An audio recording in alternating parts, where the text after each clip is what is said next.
deer. That looks like a nice buck right there. That didn't take long. Doe, fawn. Certainly a mature looking deer.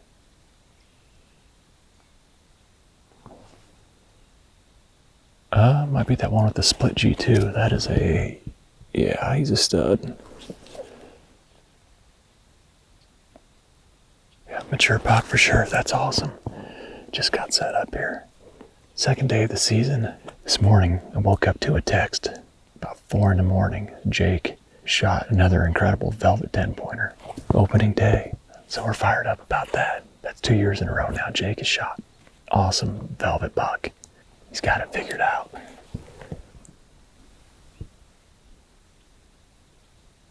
But this morning, back at it. Glassing. Another dead calm morning. These mornings just tend to be best to sit back and glass instead of getting down in there and just blowing a bunch of deer out. Right now I've got a definite shooter buck coming back into the cattails to bed. He's walking right down through this little low spot in the terrain. You can see there's just an absolutely beaten trail. See where he ends up bedding down at. Could very well be the target deer for this evening.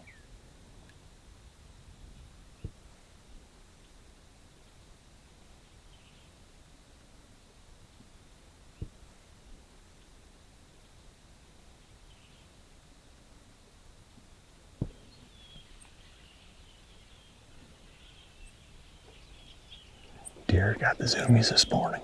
Fawn's bouncing around. Mule deer doing their little stiff-legged, it's called stotting. The stiff-legged bound.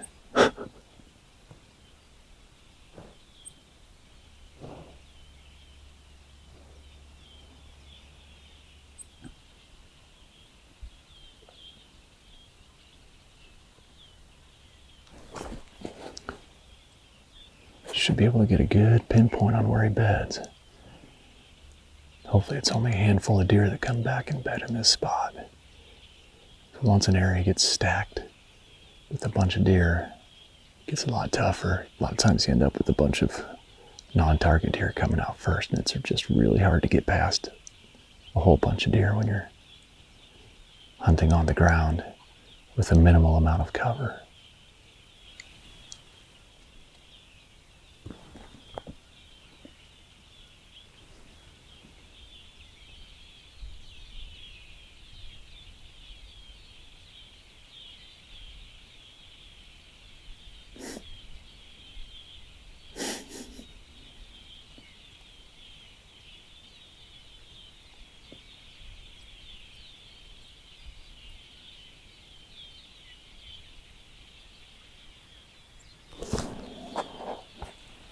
Lip curling.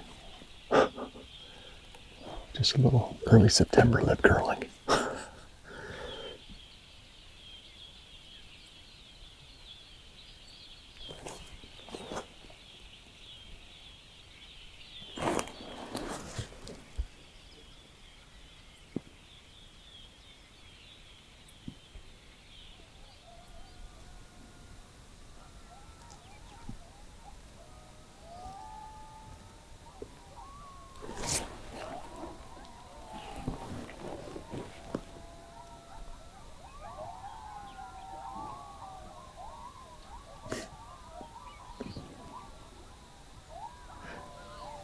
Got coyotes howling 360 degrees around me.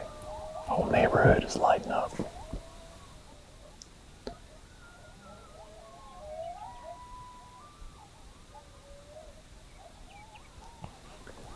That's got to be a constant source of stress for the deer. Hearing coyotes and probably encountering coyotes on a regular basis out here. Pretty much all the deer are at attention right now. All these coyotes are howling like that. Yes, they are everywhere.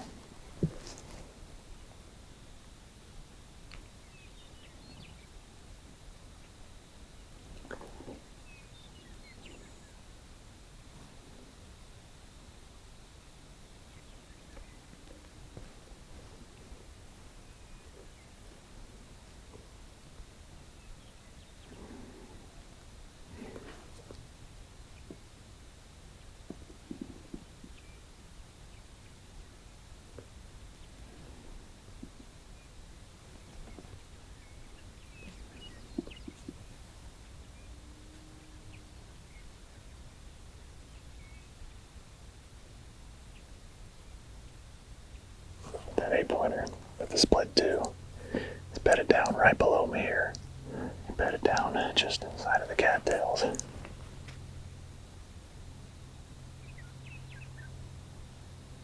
Still seeing some other deer up and moving right now, but definitely want to try to make a play on him tonight.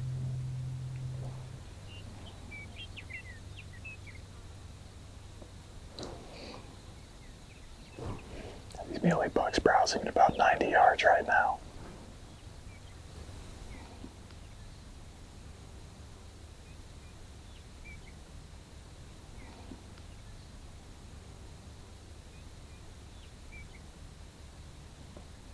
But anyways, tonight, the focus is going to be this buck with the split G2. So now the trick is going to be to figure out how do I hunt this deer. So ideally, I would set up as close to him as possible, because I'm assuming he's going to pop out by one of these 2 Russian olive trees. But then the question is, if I sit up under one of those and he does come out there, will I be able to see him well enough to shoot? And I don't even know if I could actually get to those Russian olive trees or not. I mean, that would be right on top of him. I mean, that'd literally almost be setting up within bow range of him. So I think it's just going to have to be a game time decision when I get down in there.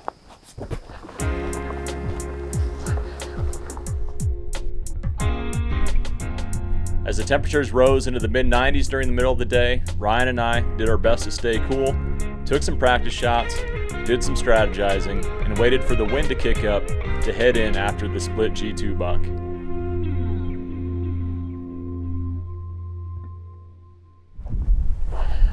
It's a little after 3 o'clock and heading in for the evening. Ryan is going to post up on a point where he can film down into this bottom where that buck is bedded. Just get in here and see what I can figure out for a setup. It's going to be tricky. There's not a lot of cover down in here.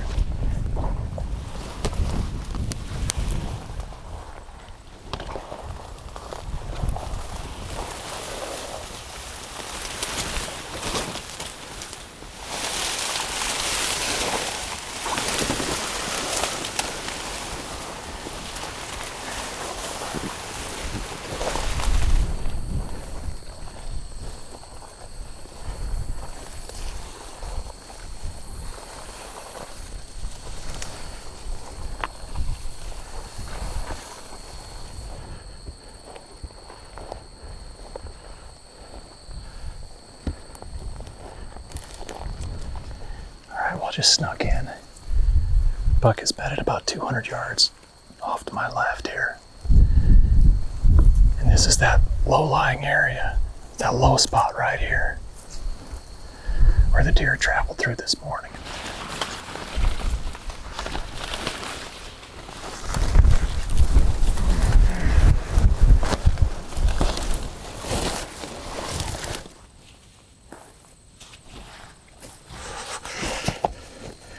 Wow. I could literally wring the sweat off of my pants from wearing these snake chaps. Oh.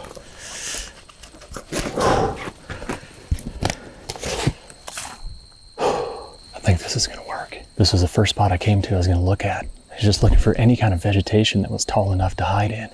But I put up this little hub blind here that I bought for bow hunting turkeys. This works perfect. I just set it up and just kind of pushed the vegetation back a little bit to where it's created, a nice wall to where I can duck down and stay hidden. So I've got perfect front cover, got the camera camouflaged with more of this vegetation on the hillside. So it's perfect. I've got back cover. This is where all these deer come out. They've been browsing out in the sunflowers. It seems like they really like that taller vegetation. I'm not exactly sure what that is. I need to identify it. And pretty much what they've been doing every time is they come out of the cattails, they just browse down in this bottom before they eventually work their way through this low spot here. There's 2 just beaten trails that lead on up to the ag fields up on top. So it's just a perfect little funnel. Anyways, I'm excited about this spot. It seemed to make the most sense for this evening. Now I'd like to get in close to where that buck was bedded, but with the way the wind direction is tonight, there's more east to it. I think this gives me the best opportunity to have non-target deer come through and move through without spooking. assuming that the buck is going to come out later.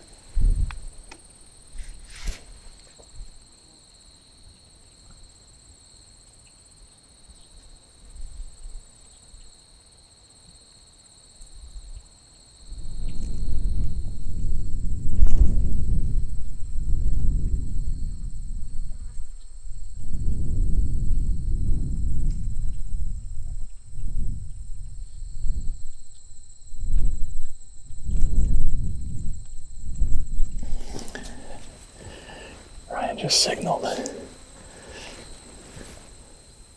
There's a buck to the right, but I do not see it.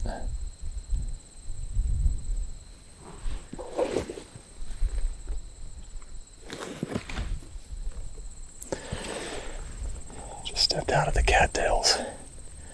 I barely saw the top of his rack for a second, then it disappeared.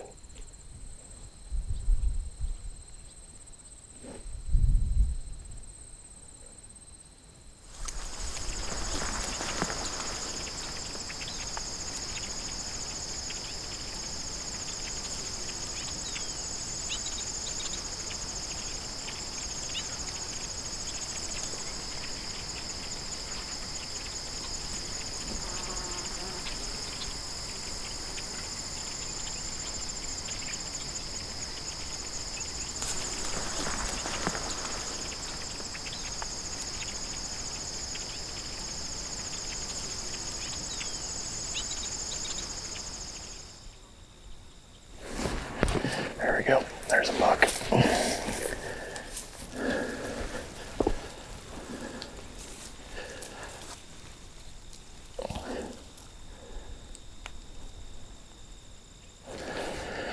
A 3x3 or like a 4x3 that I saw this morning.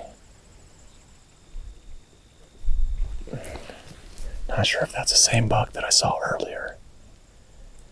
I just got a glimpse of its rack, like just barely. I'm not sure if that was the split G2 buck. The buck that I was, hunting for, or if it's this one, which is a younger buck that I've seen several times.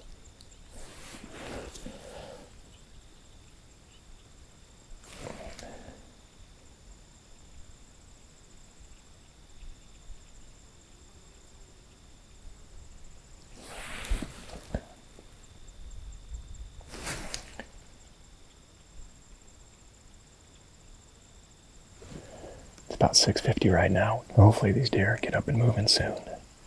Because my fear is, if they come out late and, with as warm as it is, they're probably not going to move as early this evening. But that if it cools down enough, that the thermals are just going to pull down into this bottom. And if that's where the deer are just kind of staging up browsing, then might have a hard time not getting winded.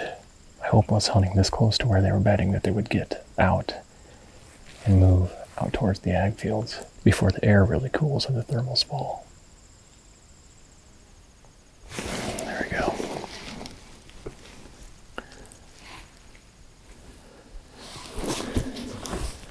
There's the split G2 buck. Probably been there the whole time and just couldn't see him. He was behind a little Russian olive, just along the edge of the cattails. Alright, now, is he gonna come all the way out here? So far, so good. It's only 2 deer out here. There's these 2 bucks. That would be perfect if there's... Get them to come this way without a bunch of does and fawns. Need them to come this way quickly, though, before the thermals fall. Otherwise, might get winded. There comes a doe. It's gonna be a little tricky.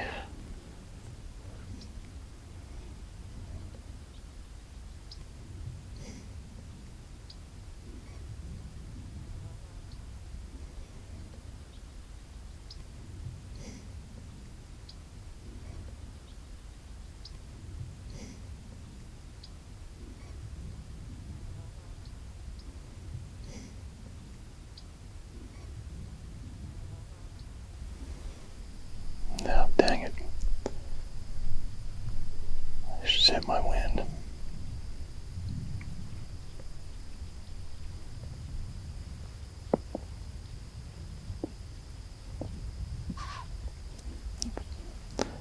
That's what I was afraid of.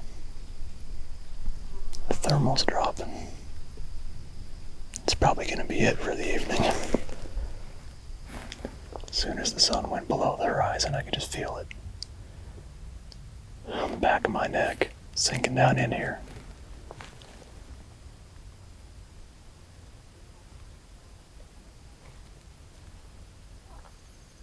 It's 7:34.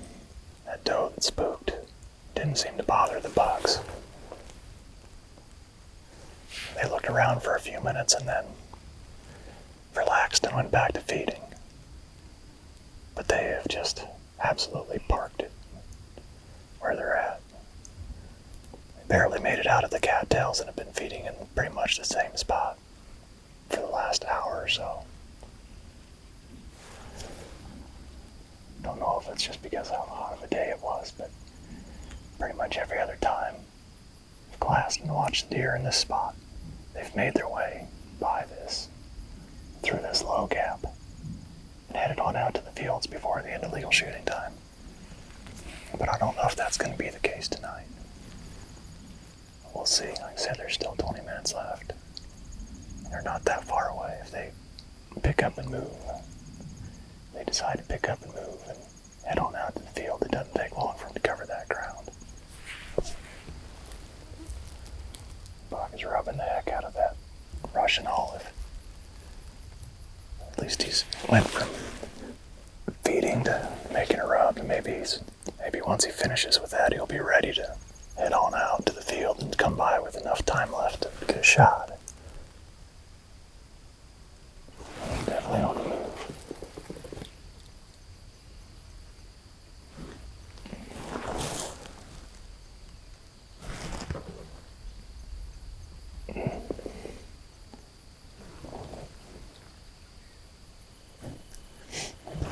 Well, that's it for day 2. Buck came out of the cattails and just didn't do what they have basically done every single time I've glassed from up there. And that is they come out through this low spot. I don't know if that doe spooking right here may have had something to do with it, where he just wanted to take another route out. But never really came this way. But it was fun to watch him making rubs there. Fun hunt nonetheless. It's 2 days now. 2 good ground setups. Having a lot of fun and figuring out ways to try to get close to these deer.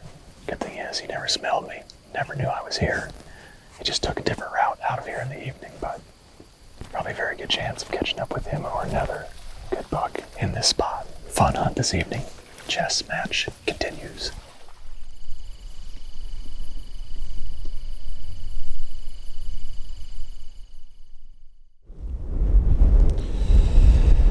Well, it's the 3rd morning. As you can tell, it's a bit of a breezy one right now. Finally got some windier conditions to where I can get into these spots without feeling like I'm gonna blow all the deer out of the area. So far, I've just been glassing from vantage points in the morning and then setting up in the evenings. But this morning, I actually got the opportunity to get down in there, so I'm excited about it. I've seen a lot of good deer movement in the morning. Hopefully catch that buck with the split G2 coming back in there. There's also been a number of other bucks that have come back in there as well. Use this wind to my advantage and get down in there and get with them this morning.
Things started off fast this morning.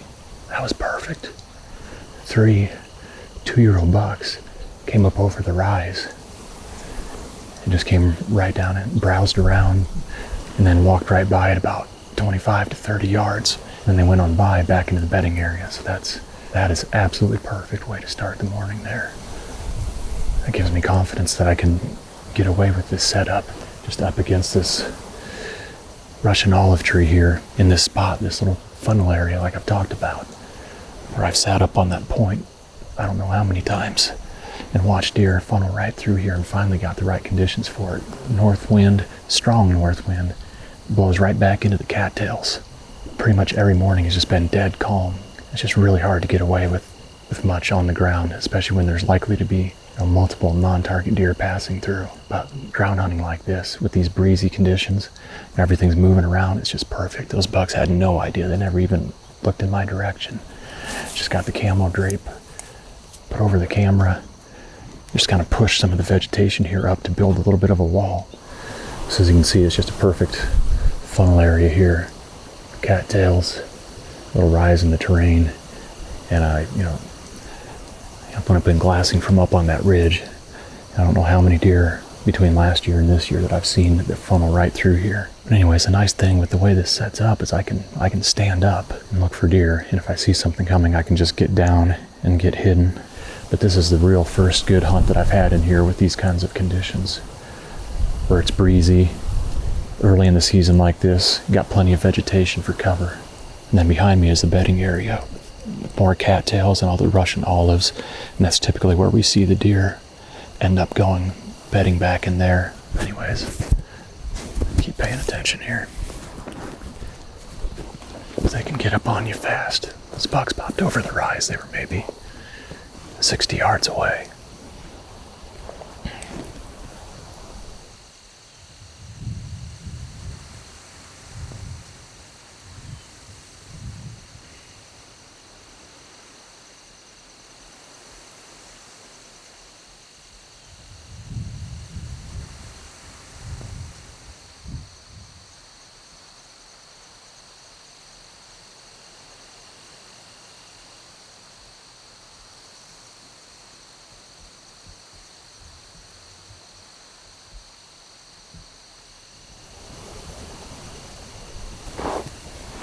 There's a deer. That's a buck. Big-bodied buck. Yeah, that's a split G2 buck.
But.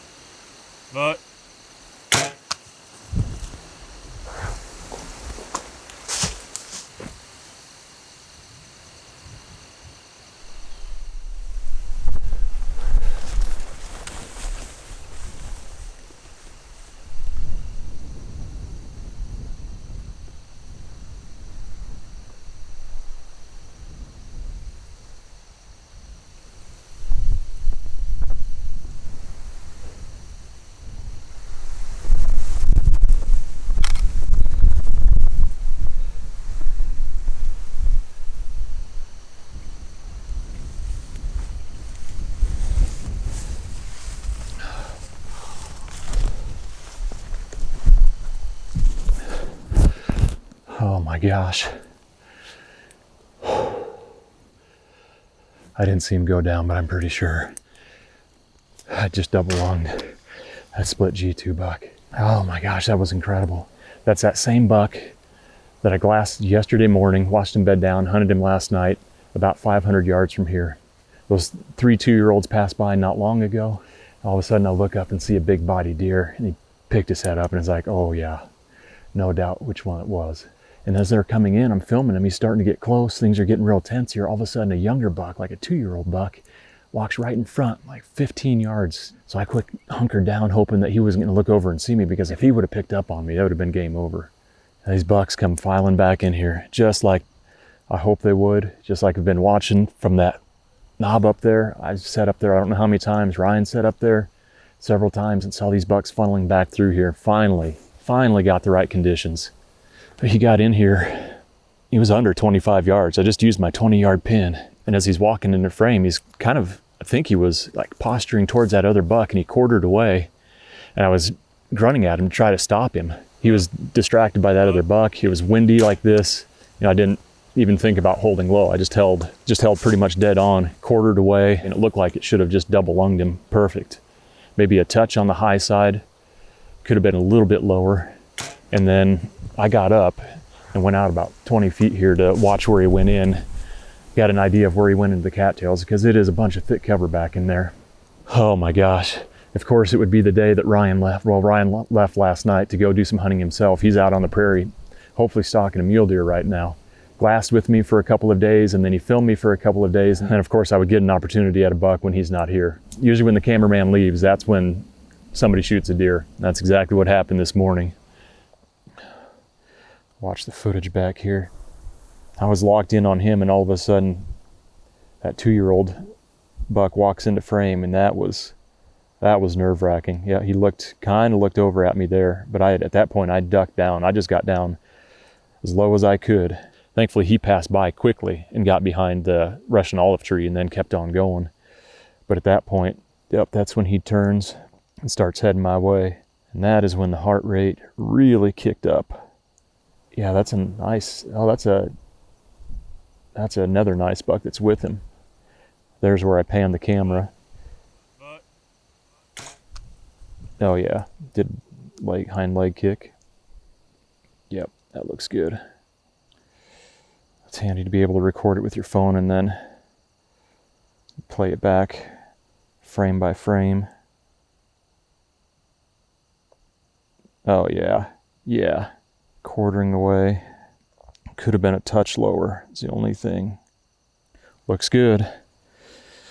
Looks good. Well, I'm gonna give it about 30 minutes here, just chilling, calm my nerves a little bit. But while I'm sitting here, I figured I would just talk about my hunting setup and the bow I'm shooting, or at least that I'm gonna shoot for a little bit longer here, because Bear is coming out, or has come out with their new flagship. I got all set up and ready to go, but it doesn't release until September 29th. Until I can start showing that bow, I'm hunting with the good old trusty Execute, which is one of their older flagship bows, and it's treated me really well. So anyways, my setup is draw length is 28 inches, shooting 70 pounds. Got shock stop stabilizer, an old 2-piece quiver. I like having the quiver on the bow. It's just so you can get a quick follow-up shot if you need to. And for the sight, I'm using a 3-pin React sight. And I really like this setup. For a long time, we talked about how we liked shooting the hot wire sight because it was a 3-pin with a movable bottom pin. But with this, you still get the same 3 pins, but then it's an adjustable sight. So anyways, I've got 3 fixed pins in the housing, 20, 30, 40. And then from there, I can dial down and get out to, close to 100 yards and then start to run into fletching clearance problems. But I really like having that option. The vast majority of the shots at whitetails that I've taken are 40 yards or less. So for whitetails, I would almost never have to move this sight. But since I do hunt more open country now, antelope and mule deer, there's opportunities for a little bit longer shots. And in that case, I can just dial down. And so really like that sight. Sync MD, drop away rest, full capture rest. Really like using that, especially in, for ground hunting situations like this where, arrow might get caught up on some vegetation. And then speaking of arrows, shooting a Sirius Gemini's 250 spine with a Magnus single bevel Serazer. We just have really liked these heads. They're really durable. They fly extremely well. Never had any issues with broadhead flight, fixed blade broadhead flight with Magnus broadheads. They've always been just like field points. These arrows hit just with my field points. And then for a release, I shoot a Stan axis release with a wrist strap. I like using a wrist strap release. That way I always know where the release is at. And then also I can loop it onto my D-loop and then still have my hand free to move the tripod and manipulate the camera. But anyways, I'll sit here just a little bit longer, eating some dried apples, and then I read the devotional on the Bible app before I get going here, before I take up the blood trail. All right. Get the footage here and see where he was standing. Just in front of that little clump of sunflowers right there, so that'll give me a line.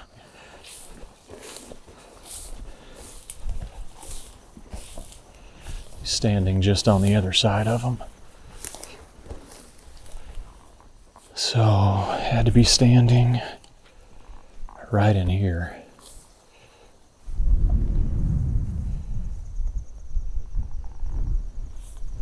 The arrow might have buried in the grass, unfortunately. There we go. There's blood. There's blood.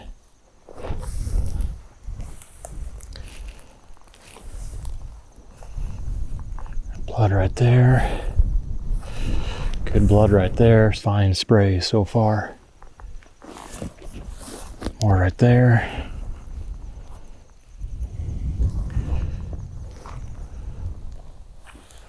Here's where he kind of ran up on top. Yep. There.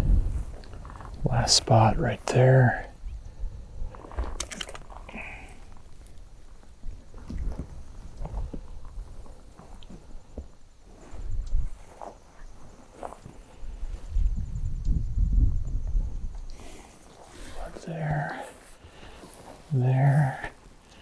There, it's spraying good.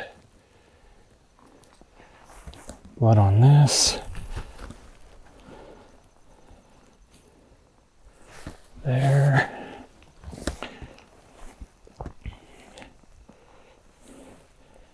There.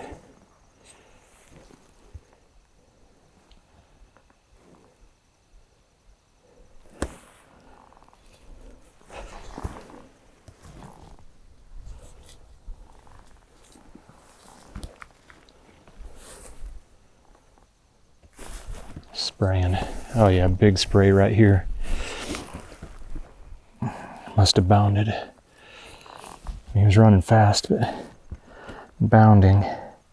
There's a big spray. Oh yeah, it's all spraying through here. There we go.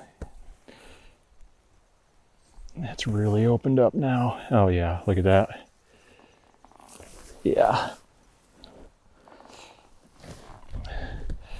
I mean, there's the tree. Blood trail was a little sparse to begin with, but it's just pumping out now. I think he's gonna get into the cattails.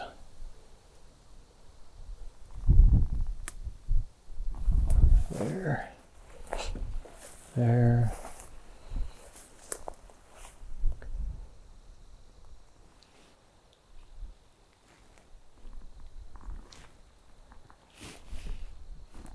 Bunch of blood right there.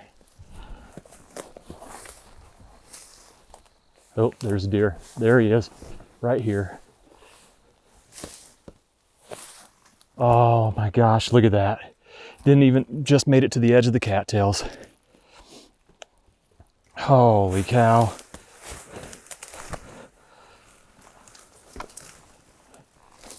Oh, tucked up under this tree.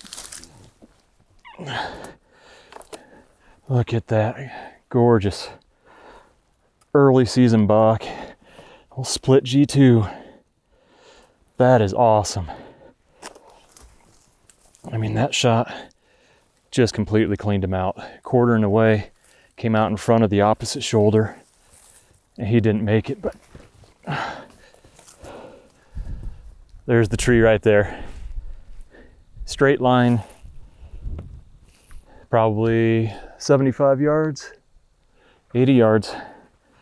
That is awesome. That was so much fun. Yes. Love those, just that orange forehead. Antlers, you've just started rubbing, but still has all the burrs, still has some of the long hair around the bases. That was just so much fun.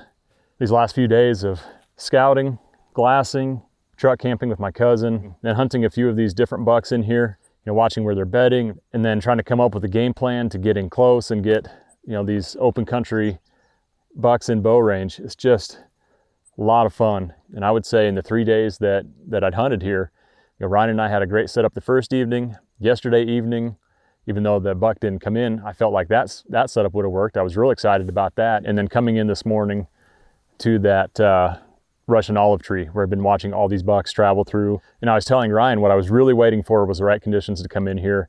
A day like today where it's breezy, where you can get away with actually coming in and have the wind cover, mask your entrance and not spook a bunch of deer that in turn would spook more deer and probably more deer. So with these breezy conditions, that allowed me to get in undetected and then stay undetected once I got set up there and had deer moving by.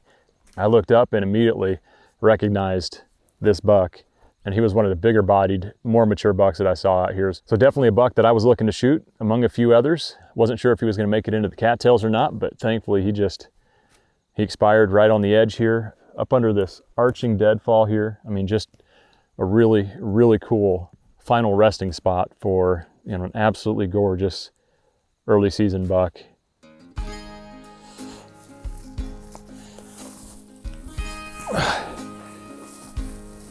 I mean, he is a big-bodied, mature-looking deer. That is awesome. Roll him over and look at where the entry was. I mean, like I said, it was a touch on the high side. And I think it looks even more so with him laying on the ground. But look at that angle. From there, exited right there on the other side. I mean, that's just completely cleaned him out. But what a big-bodied buck. That is awesome. Gorgeous, gorgeous deer.